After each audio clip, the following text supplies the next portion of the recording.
سوال دیگر میگن که الله از ما و شما راضی باشد. آمین. آنهایی که در غریبی تنها هستند و مسجد رفته نمیتوانند، تراویح را در خانه خوانند می شود؟ آنهایی که در غریبی هستند و مسجد رفته نمیتوانند، اصلا نماز تراویح فرض نیست.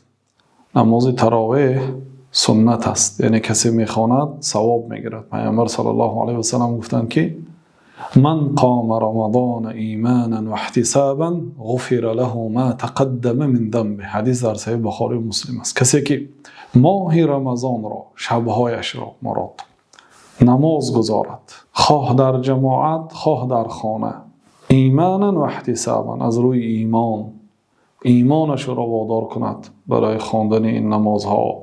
مردم در استراحت هستند، مردم در خواب هستند، این بنده الله در پیشگاه الله تعالی راست ایستاده نماز میخواند، از روی ایمان و از روی احتساب، یعنی امید ثواب.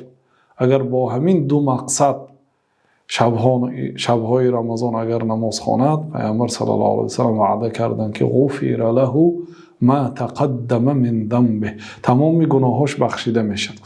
و نگفتند که در مسجد یا در خانه، لیکن البته در مسجد خواندن و در جماعت برپا داشتن ثوابش عظیمتر است، ولی در خانه خواند هم به این اجر و ثواب نائل میگردد. الله اعلم و صلی الله و سلم علی نبینا محمد و علی آله و صحبه اجمعین.